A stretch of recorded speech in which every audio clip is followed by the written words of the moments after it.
Welcome to episode 9 of The Lift. I'm Dr. Linda LeBlanc.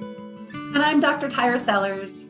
And we are going to be talking with you about interpersonal and therapeutic relationship skills. We are so excited to have our colleague and friend, Dr. Bridget Taylor, with us today. She is one of my favorite people. She's a collaborator and just a real kind of spirit animal for me in my work in the area of autism. She's the co-founder and CEO of Alpine Learning Group. She got her PsyD from Rutgers University and is a Bcba as well as a licensed psychologist. She is most recently the past president of the Behavior Analyst Certification Board. She serves on the Autism Advisory Group for the Cambridge Center for Behavioral Studies. She's been an associate editor for the Journal of Applied Behavior Analysis. She serves on the editorial board of Behavioral Interventions and is a reviewer for many journals. She is an ABAI fellow, an amazing human being, and really an authority on effective, innovative interventions and compassionate care for individuals with autism and their family. Yay, Bridget. Thank you for being here. Yay. Thank you so much, Linda and Tyra, for inviting me. I'm really excited about the topic today. So I really, really appreciate the invitation. We couldn't think of anyone better than you to talk about these skill sets, which are really related to how we have an impact on people. The quote for this chapter is by Maya Angelou, another amazing human being. And it is, I've learned that people will forget what you said, people will forget what you did, but people will never forget how you made them feel. And that statement about the importance of the impact that we have on other people really speaks to why interpersonal skills and therapeutic relationship skills are so important in behavior analysis. Yes, I couldn't agree more. And it's a really beautiful quote. It actually reminds me of a quote that's well known out there by Theodore Roosevelt, which is, people don't care how much you know until they know how much you care. So we are so good at training the technical skills of our clinicians, and our university training programs are so good at helping us to be really good at verbal, our verbal pursuit, our skills, and being able to articulate the technology. But really, when it comes down to it, it's how you communicate what it is that we're so good at doing, and that relationship that we form with the people, with our families, with the clients whom we're trusted with caring for. So really, it is about that relationship as being really, really important and pivotal in the work that we do. So well said. This is from our book, one of the statements that meant a lot to us as we wrote this chapter, and that is that care and compassion for the well-being of others propels our practice. And to me, that's critical that every behavior analyst know. It also is integral in our science. These two things don't have to be separate. They don't have to be dichotomous. You have to be one or the other. If you are an effective behavior analyst, supervisor, if you're teaching other people these skills, you're going to be most successful if you're in the game because of care and compassion for others. Yeah, and so much of what we do are relational acts. And so when you are in a family's home, helping them learn how to interact with their child or teaching them skills that they need to be effective teachers of their children, they are relational acts. And when we ask families to do things, we're in a relationship with them. It is a special relationship, but that requires that we practice those relationship skills and the empathy and the perspective taking and the compassion. And we shouldn't be surprised if we're not very effective if we're not paying attention to that. It's like those interpersonal skills set the ceiling on how effective we're going to be able to be, no matter what else we know. Because if we behave in ways that distance people from us or make them less willing to follow our lead, to listen, to trust what we say, that's on us. And the success and the part of behaving in ways that lead them to trust our instinct, trust our intent, trust our caring, that's on us too. And we achieve that with our interpersonal skills.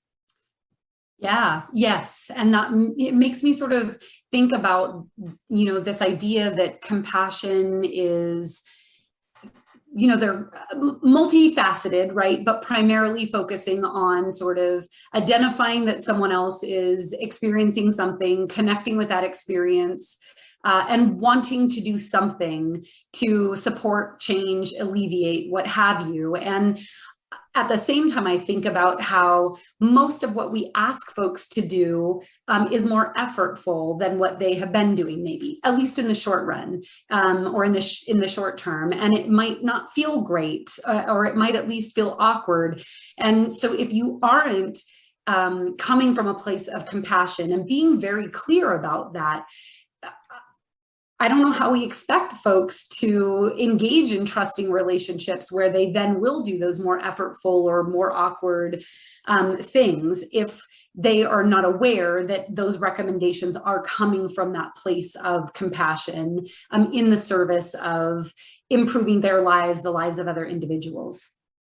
This has been demonstrated time and again in other healthcare industries. And so think about our own personal experiences with our medical professionals whom we interact with over our healthcare, and we are more likely to follow recommendations, and this has been documented through research in medicine, when our doctor interacts with us in a compassionate, empathic way, when they take the time to really understand what we are struggling with, help us to identify potentially some of the obstacles that we may confront in implementing our own treatment. And so we have to make that effort with our clients whom we serve. We have to make time to have those relationships. Yeah. The number of hours that most of our learners are engaged in treatment, it's many, many hours that clinicians have to entrust us with the care of their child. And like as Tyra said, to follow our recommendations, there has to be a level of trust there. And that comes with our behavior and how we're interacting with them. Agreed. In this chapter of the book, we talk about 5 core interpersonal skills, and it's not like they're all completely separate and distinct. They kind of they overlap, and when they all come together and you are firing on all of these cylinders, people around you impact others in positive ways. And the term's been used, behavioral artist. And the notion is that if you are paying attention to these core skills, you can really influence other people in meaningful and precise and really impactful ways. So the 5 we talk about, and they're certainly not the only interpersonal skills, but it's communication skills, noticing and self-reflection, perspective taking, flexibility and compromise, and integrity and accountability. And I don't know that we're going to have time to go through all of those in detail, but I thought maybe we could each pick a favorite that we want to discuss with the others, and that'll allow us to hit 2 or 3 of these, and why we think this is one of the important ones, whether we happen to be particularly good at it or not, or if we're on a journey to becoming better at it. So Tyra, do you want to kick us off? Do you have a favorite of those 5 that you want to chat about? Sure. It's difficult to pick a favorite, but I would say noticing and self-reflection, only because that's an area that is difficult for me and has been throughout my career. And I think it's difficult for many of us because I don't think it's something that is sort of taught well, or modeled in an explicit way for us. So, the idea that it's important that I need to be an observer and a listener to my own behavior while I'm engaging in it, which is really, really hard. And I tend to sort of be more of a bull in a china shop kind of person, right? I just like engage in a bunch of behavior and let it get shaped, which I think is a great way generally to explore the world. But when you're talking about high stakes interactions where you could be hurting someone, you could be behaving with great intentions, but not having the right impact, that it requires that restraint and that slow down and that self-observing. And so I've struggled with it in lots of different applications in my professional and personal life. And so I think that's probably my favorite, really that you have to be willing to find a way to observe your behavior, to be a listener to your own verbal behavior, and then to really think about and reflect on what motivated that behavior. Why did you engage in that behavior? You're the only one that can discover that, right? Like you have access to variables that other people don't. And really making a choice to purposefully behave in a different way under similar conditions in the future if you didn't get the result that you needed, and that you can't leave it to chance, particularly when you're talking about dealing with vulnerable folks. So that's my fave. Yeah, it's a good one. Bridget, what do you think about that one, the noticing and self-reflection? Well, she stole it from me. Because you stole my favorite. I will build on that, which is the runner-up is perspective taking. And I think the self-reflection is perspective taking is part of that self-reflection, right? Mm-hmm. So when I have an interaction with a parent and I don't think that interaction went the way I really wanted it to go because maybe I said something that was unintentionally hurtful for something that I said that I walked away from and maybe felt badly.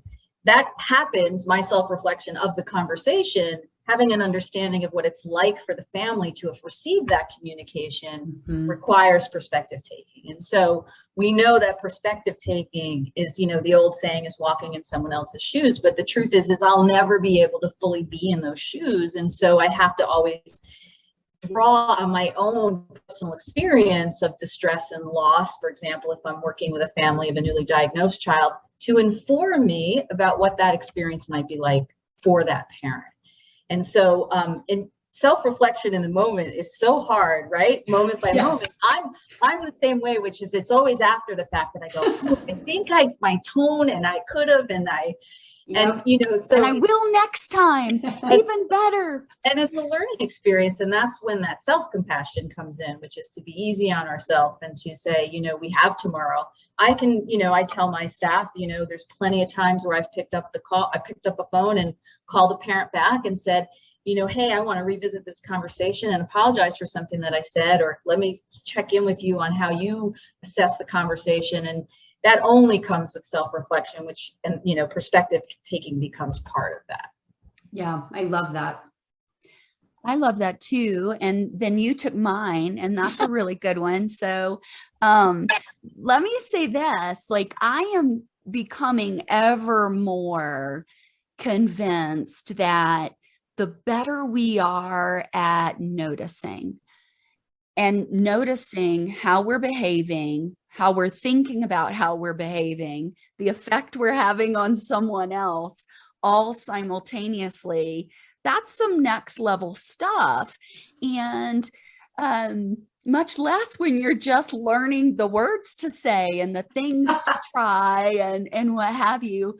I think if I, as a brand new BCBA, had self-reflected as much as I can now or noticed all of that, my head would have blown up, right? Like, oh, there's so much coming at you. It's like you have to get good at part of it and then get good at the next part and get good at the next part. And I think that's really where a supervisor that can help you, sometimes even senior sessions, they're going to notice stuff that you didn't, and they can add in.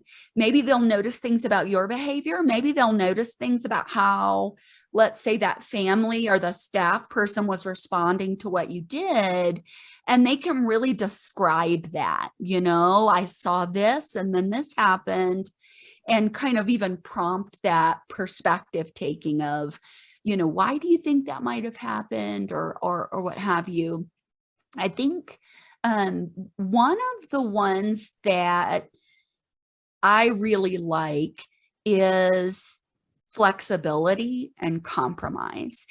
And it's one that I think can be particularly hard when you are simultaneously struggling with, this is hard and it's new, and it's really important that I be right because I don't want to make mistakes, and someone is disagreeing with you. And I think that certainly early in my career, and even now many times, this is an area where I have to shake it out, LeBlanc, get flexible, I don't want to be a super twister, but I got to be a little bit more flexible and recognize that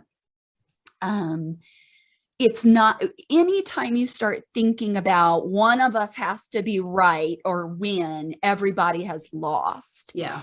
And, that powerful reminder that compromising isn't a dirty word. It's making reasonable concessions in a way that's agreeable to everyone.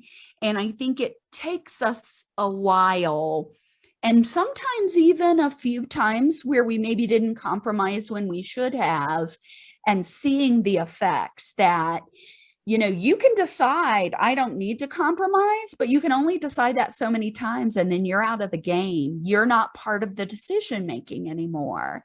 And so that notion of well, when is it okay to compromise, particularly when you're working with a family, what I always say is almost always, because it's not your kid.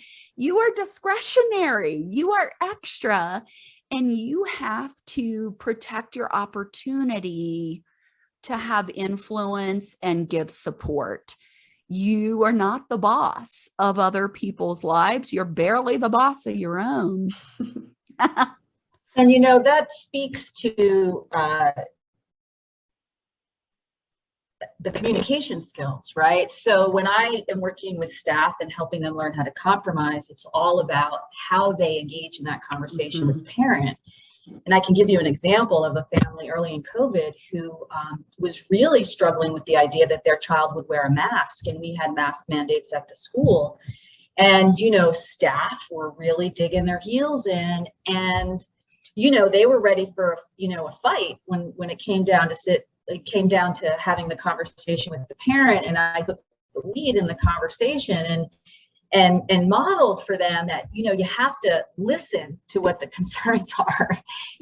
Part of communication skills is to pay, and you say, Linda, pay attention. It's let's give space to the parent to voice the concern. Let's give space for us to understand, why is this such a concern for them?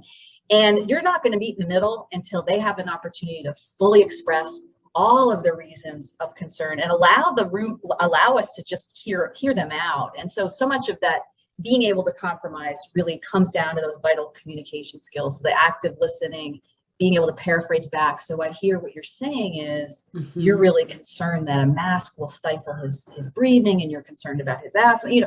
Really, what is the concern, and how? And I can tell you, it just takes the air out of the room when somebody is listening, and you can see the parents' shoulders just relax.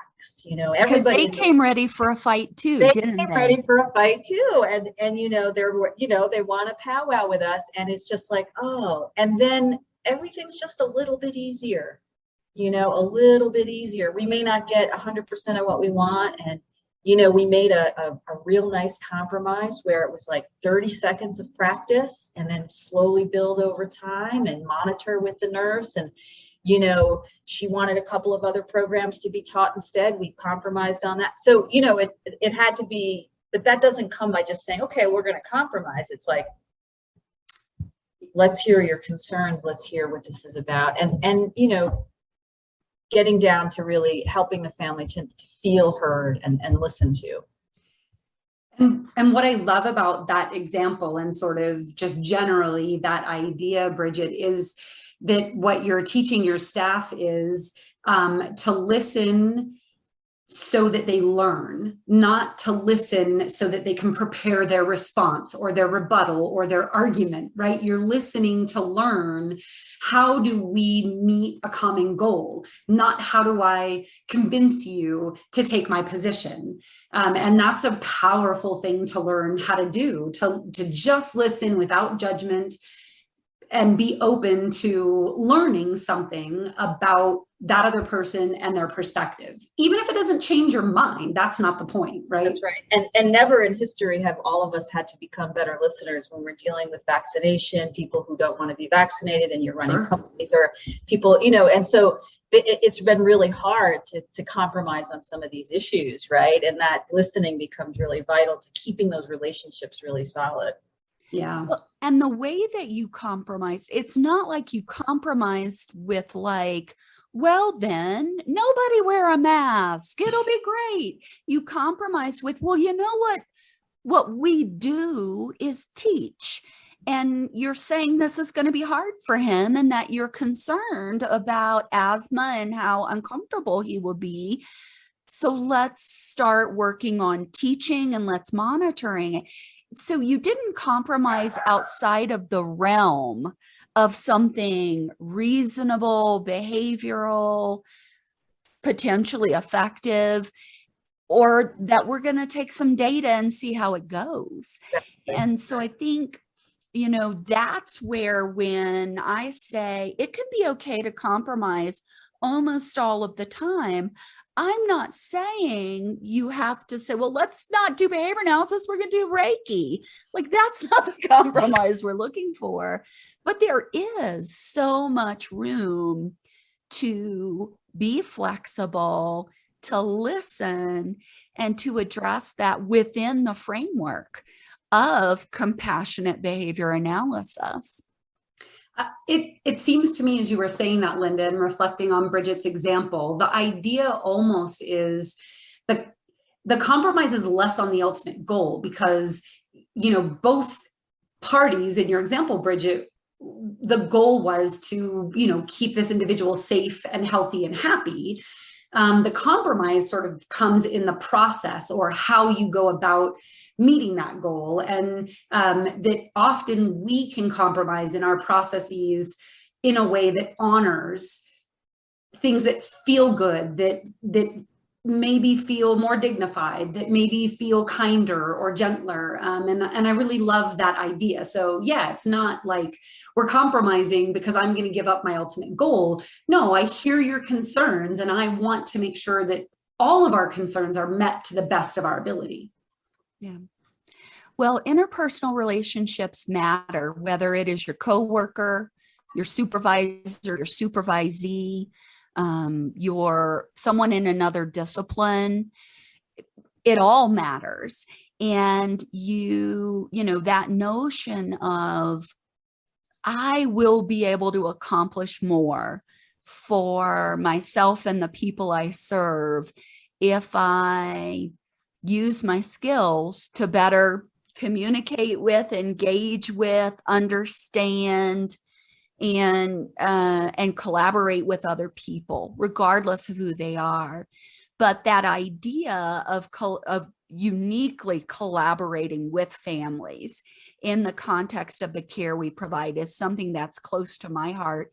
And I know it's close to your heart because we've had the opportunity to collaborate on a couple of papers.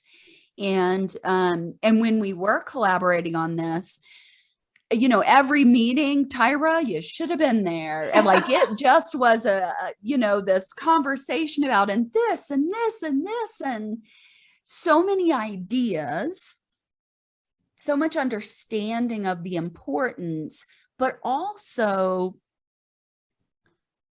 maybe this concern that we're not yet knocking it out of the ballpark on this in terms of our practice, and that we understand the importance of this. We've got part of writing those papers was to convey to other people, right? This is important. This matters. This could change your outcomes. And this is a little bit of how to do it. You really handled a lot of here's how it works in other healthcare fields. And this is not just our crisis. It's not, I'm not trying to be all judgy and blamey about behavior analysis. This has absolutely happened in healthcare professions, and it's now a mandatory part of medical training that you have training on empathy and therapeutic relationships and connecting with your patients. It's not just okay to have a crud ball bedside manner anymore. Even though that still exists. Yes, it's not okay, but it definitely still exists. Yeah, and that's, when you and I embarked on this project, I started looking at who was doing work in this area. And yeah, it's really clear that other healthcare industries are interested in this topic and really see it as essential. And, being trained as a psychologist, and you as well, that, you get training in that therapeutic relationship building, and we understand the importance when it comes to helping people make changes in their lives. And in medicine, we know that it can improve patient care experience. And so although these are based on rating scales and behavior analysis might have problems with the data measures, nonetheless, patients are reporting reduced anxiety at office visits, and improved, just the quality of the care is judged to be much better when the doctor is interacting with them in a way that's compassionate and empathic. And that leads to better adherence, and then potentially better outcomes. And, while it's a small but statistically significant meta-analyses that have been conducted, it nonetheless seems to indicate that when doctors are interacting with patients in a particular way, that it can in fact affect outcomes if people are adhering to their prescribed medical regimens. I was just going to say, and we know that adherence is often an issue in our profession. Correct. Yeah. I mean, and that's an interest of mine of late, is really looking at, what are some of the variables that contribute to adherence to treatment. And, we still have a lot to learn about that. Mm-hmm. We did the first paper where we surveyed families about some of their experiences with their providers. And there clearly were some aspects of compassionate care where we did well, and others where we were not rated as doing so well. And, here's the big picture theme. We're great at focusing on that kid, but not necessarily at really fully embracing that this family is our client. And so asking how they're doing, asking what they value, those kinds of things. Like, it's not even going to cross your mind if your mindset is that this child is my client and they somehow exist separate from that context of their family. Yeah, and I think a theme that came up again and again in the survey was communication, and the importance of communication, and the value that they place on being communicated with regularly about changes in programs and changes in treatment in therapists and so on, like wanting to know more information. And I think that's was a take home for me, is that parents just really want information. They do, and they don't necessarily want to look at graphs. That graph might be a good tool to communicate, but they want to communicate in ways that they know how to communicate. They want to hear in a language that they understand. And so, if we kind of equate communication is data sharing, we might try to communicate in ways that are a little bit aversive or jargony, and they feel like we're not communicating, even though we're like, but I'm sharing the data. like I'm communicating the best way I could. That's maybe a great way to communicate with other people in the field, but maybe or maybe not with a family who's wanting information in a digestible, acceptable, understandable form. Yeah. I don't want to interrupt you, Bridget, but I was just wondering, do you have examples for maybe how folks can address that? Like, for example, do you suggest that people early on in their relationship with caregivers just say, like, how do you like to get updates? Are you an email person? Do you love graphs? Like, yeah, I think sometimes we think too hard about these things, and what we really need to ask ourselves is, what would we want, right? We want somebody to ask us, what is the way you would want to be communicated with? And so, yeah, really helping clinicians to understand the importance of engaging families by asking questions and finding out what's important to them, even in looking at how they might think they learn best, right? What's going to work for you? Is video working? We found out during the pandemic when we switched to virtual that many families did a lot better during our virtual parent training sessions than they did when we were working directly with them.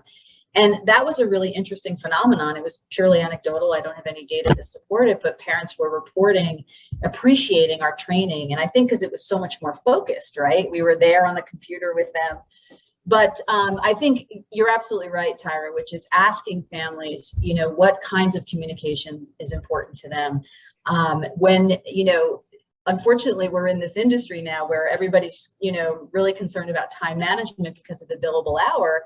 And sometimes we don't make time that we should be making with families. And if we don't make the time, if we're too concerned about the billable hour, it's really going to impact our capacity to have relationships with families. And so we can ask those questions if we don't make the time. But I think, setting up opportunities to find out what's going to work for the family is really vital. Yeah. And, I don't think data are bad. Let's be clear about that. I love some data, but whenever I share data with a family, I am not showing them the same kind of data that I respond to. Sure. It's a much higher level of analysis, might be some bar graphs, and it's usually to support a point. So for example, I might be talking about the fact that, your child's been learning a lot of skills. Here's how many new targets mastered per month. But here's the cool thing. He's learning how to learn faster. And here's how I know. Here's a little graph going down. That means, less times to get it right. Less times to get it right. I don't need to tell them about an X and Y axis, but that visual is going to support the way that I am conveying what the progress has been or the concern. Whereas we are much more likely when we're talking to other professionals to lead with the graph, orient them real quick, and then dive deep. And in this data point and that data point, and without all of that shared technology and science and background, like that's just not going to be the right way to go. I also, when we have our clinic meetings, we'll pull up graphs onto the smartboard, and we really have to pause and say to explain to families what we're looking at, and it's not, and they learn, of course. Don't underestimate a parent's capacity to learn, but I think sometimes we just assume everybody in the room understands what we're talking about. And I think taking the time to just say, okay, so here's what we're looking at, and here's what it means. Also, the reverse of that is the inverse of that is having families be able to tell us what data collection systems work for them at home. And so we've had to modify and just do like a rating scale. How was his behavior tonight on a 1, 2, or 3? It was great. Not so great. It was really awful because it was so cumbersome for them. And I think we need to be able to adapt our technology to meet the needs of families. And, sometimes we might get so caught up and it's got to be this precise data for us to really know whether the behavior is going down or going up. And I think we want to make sure that we modify our procedures And so that families can be flexible, right? Yeah, I was going to say flexibility and compromise for the win. It comes right back around. Well, we also worked on a second paper, and it really confirmed for us that, the outcomes that we're getting are a product of the learning experiences that people have. So we also surveyed practicing behavior analysts about their graduate training. And some of these behavior analysts also had backgrounds in other disciplines, whether it was counseling, SLP education, whatever, and asked them a little bit about their graduate training, the academic, the practicum, and then postgraduate experiences in this area of compassionate care and therapeutic relationship skills. And, guess what? We get what we paid for, right? That's right. So yeah, we found that most, as could be predicted, had not had training in these skills, and some were getting them in mentored experiences, which is hopeful, because I think there is, since we started working on this in 2018, there's definitely been a sea change. I tell people when I talk about these papers that it's going to be obsolete. Eventually, we can't talk about this paper anymore, because I think things are changing for the better, which is terrific. But the paper did show that, the survey showed that this is not being taught in graduate training programs as predicted. And, we also looked at the assigned readings, or we didn't. There was another article that did, and there weren't any, right? Well, how can there be assignments if there aren't papers that are clearly focused on this? So part of what we were hoping to do was just get some things out there that could be assigned, and then let's see what we get. Maybe there will be 5, 6, 7 papers that occur over the span, such that you could have a section of a course that really focuses on these skills. And, and we're starting to see more of that, right? And so I reviewed a paper where they did clicker training. It was, it's escaping me now, the author. I'm going to find it so I can mention the name. But there are people doing work now to see if we can train these skills, right? And so you're saying they did clicker training for the therapeutic, for the active listening or whatever skills? Yes. And so we're starting to see more focus on this, right? And so we've sat on a couple of dissertation committees, Linda and I'm excited, because I think more people are showing interest in this. But it is an empirical question whether we can teach these skills. I think we can look at the field of medicine and other areas of psychology, healthcare, that you can teach people to engage in certain responses, like paraphrasing, body language. So that's been a big thing in medicine. So I think that, there is no discipline better than ours to operationalize these responses, put them out there in a measurable way, and then developing those training curricula, and then empirically validating those curricula that demonstrate that people can in fact learn these skills. That's right. Yeah, I totally agree. It kind of reminds me of the trajectory the profession is taking with regard to things like cultural responsiveness, where, everybody agrees that we need it. And some people think they're doing really great at it, but most of us never got any structured instruction in it, right? So, and now there's more scholarly work coming out in that area. The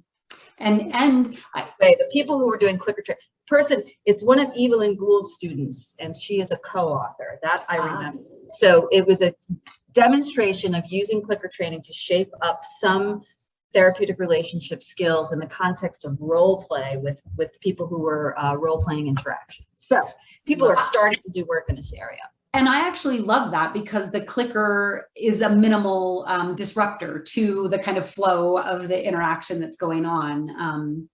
But I also worry, and I wonder if the two of you have thought about this. There's this phenomenon that happens where we often rate our competence and are more confident than our skills actually are. And I wonder if that happens to some degree when it comes to things like interpersonal communication skills and compassionate care. And maybe some of us think we're doing better than we really are. It's possible. And it's always a bad place to be when your confidence exceeds your competence, Yeah. And I will say, in the context of supervising others and so many new people in the field, for many of them, they have not even been thinking about this. When they hear about the ideas and the strategies and how they might think about it, it intuitively feels wonderful. Great. Yes, I want to do that. And for many of them, they can immediately recognize, like, yeah, I maybe didn't say that the right way. For some, they might not. And I think that's something that we need to think about, that if in fact we posit that these skills are critical to your success in behavior analysis, and especially in applied behavior analysis, and especially in applied behavior analysis where you are in human services, working with clients, with families. There are some folks who come into our field and they have a strong interest and motivation, but they don't have great interpersonal skills. They don't have great perspective taking. Like, it's not just that they haven't thought about, I should, try to embrace the perspective of the parent. They don't have great perspective taking skills for anyone else.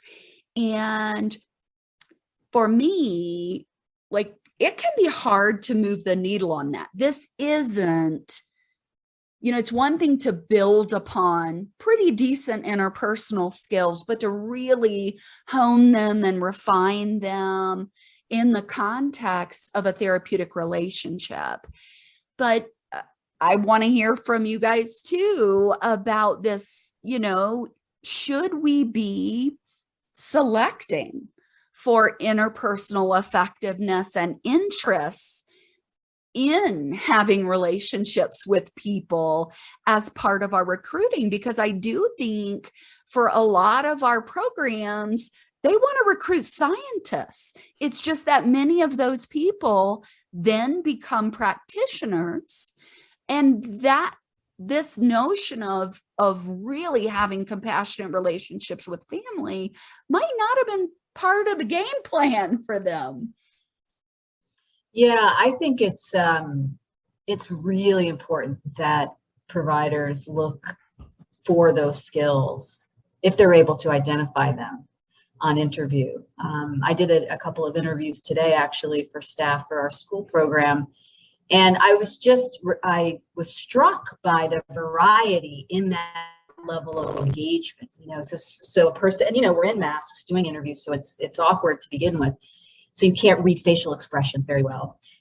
But it was very important to me that when I asked certain questions about what is it that you like about working with kids, and that they spoke to the relationship, how much they like to interact with people with disabilities, and how what they feel doing it, and whether they had an understanding of a family's perspective. And those are things that I ask on interview. And it does matter to me. It matters to me how they answer. And if somebody seems completely devoid of that and doesn't seem to have an understanding of what it might be like, they don't have to be expert, because they're not. They're coming to, these are paraprofessionals who are going to be doing, they're like RBTs, right? They're coming in, they're doing the work. And, but I'm looking for something other than just that they can tell me that they can do discrete trial teaching. Like, what is in the relationship there between you and the child? Do you also look for that with, let's say you're hiring a new BCBA? Yeah, absolutely. Absolutely. We recruited someone recently, and BCBAs are really hard to come by these days. Let's face it, we're all struggling to hire. But I was so delighted when I met her because her interpersonal skills were so, I didn't hire her. One of my directors hired her, but I was really happy with how she presented herself. And I right away, sent a text and said, you picked a good one. She's got she just was so comfortable talking about the work that she does and how much joy she gets out of the work that she does. And so those, they're subtle. And it may seem metaphorical that we're talking about these relationship skills, but they're there. You know them when you see them. You know them when you see Sure them. do. Mm-hmm. And they don't replace the other skills. You can be nice all day long, but if you don't know the basics of how to design programming and to use behavior analysis to create positive effects, that's not going to be a winner chicken dinner either. You really have to have the foundational skills for both of those. And I also think, the same thing is true in being a supervisor. Absolutely. So it's not only that we have to work to teach our students, practicum employees that are working with families this, but you have to bring exactly those same skills to the supervisory relationship and to kind of have that perspective taking of what was it like for me when I was a brand new penny and was just, nervous that I wasn't going to get it right or just, didn't even have that additional perspective on how the world perceived me, and to have some compassion, but also this is my job too. That if you really are going to be someone's supervisor and they really are going to be supervising others or providing care to families, helping them develop these skills is part of taking that full responsibility as a supervisor. Okay. Absolutely. Absolutely. And I think that circles back so much to that core, like my favorite core interpersonal skill that we talked about earlier that I ripped away from Bridget, of noticing and self-reflection, because I think to be a good clinician, but to be a good supervisor requires that, because you have to attend to your own behavior and be able to discriminate, why did I change my tone of voice in that interaction? Why did I choose that word instead of that word? Why did I engage in this thing differently? And then you have to be able to describe that. You have to tact it for folks. And then you have to try to teach other people how to do that. And it's really, really flipping hard. Yeah, and I think the idea of perspective taking is really important when you're teaching BCBAs to supervise RBTs or clinicians who are paraprofessionals on the ground doing the work. And, yes. I think what happens in our field is people move into supervisory positions very quickly because we have a shortage of BCBAs. And so they're kind of moved into a position where now they're supervising staff, and they may not have a full perspective of what it's like, because they may not have been in the chair as long as we might have wanted them to be. But it does require some pause and reflection for them when a clinician of an RBT might be struggling with teaching. Mm-hmm. It's not only knowing the technical aspects of problem solving, but what that experience might be like for the RBT. What is it like for them to feel unsuccessful, and having that level of compassion and providing that support to them. And then that needs to inform how you communicate to them. And, in a prior podcast, we were able to talk with Flo DeGennaro-Reed about feedback and the notion of anchoring the feedback you are giving to how you can be effective and feel more confident and have the positive impact that you want with this client. And if you're not engaging in that perspective taking when you are supervising and giving that feedback, it can pretty quickly come across as you need to do better because I want you to do better. Mhm. And, that may be true, but in fact, that's not going to be inspiring to anyone. And you're going to have a bigger impact on their behavior if you can describe, this certain thing seems to be having this effect on teaching. I'm going to offer you an idea that might change that a little bit and get this child responding more quickly, differently. Can we try that together? And it really anchors it to the fact that, number one, I've just communicated, I trust your intent that you want to be good and do good. I'm communicating to you my intent that I care and want to help you be good and do good, and that we're in this together. And this isn't just a you step up your game, which even when you're not saying that, a person who doesn't know how to please you yet might hear it that way. Yeah, I often reflect on something similar when, you're thinking about addressing individuals that kind of have persistent performance issues and you haven't been able to get the change that you're looking for. And I think even just acknowledging, like, hey, listen, Bridget, it's got to feel frustrating for you to continually try to do what you think I'm asking you to do. And you must feel like you're not hitting the mark. And I'm really sorry. Let's work together to see how we can come up with a better description or a better plan for us to make the change that we need. But I just think even making that acknowledgement can really go very far. Well, there is clearly a lot of great work to be done in this area, not only in research on interpersonal skills, but in teaching these kinds of interpersonal and therapeutic skills, relationship skills to our new behavior analysts. And, we've not had tons of great instructional resources, but the article that we published had a proposed curriculum. And guess what? Bridget and I are going to practice what we preach.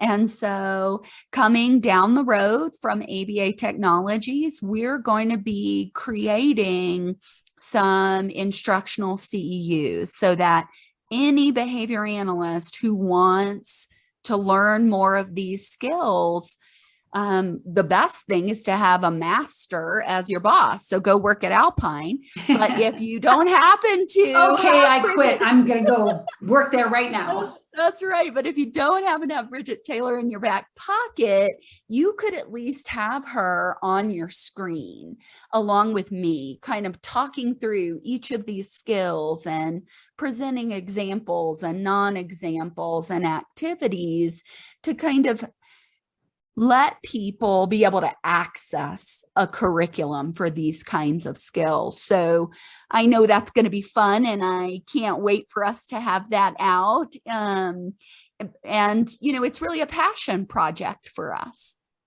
That's right. That's right. I think the field is really wide open when it comes to this work. So any of you who are listening, if it interests you, there's much more work to be done in terms of empirically validating training programs. So get to work in this very important area.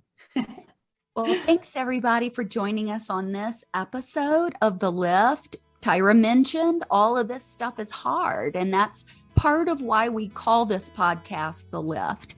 It is effortful, but this is how we raise the field together.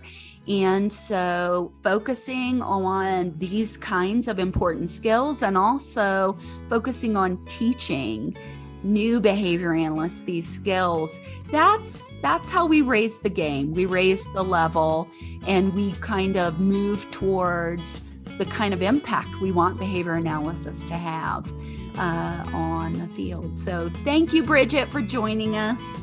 Yes, thank you Linda. So much. Thank you, Linda and Tyra. It's been a lot of fun. Thank you so much. Great topic and great podcast. Yay.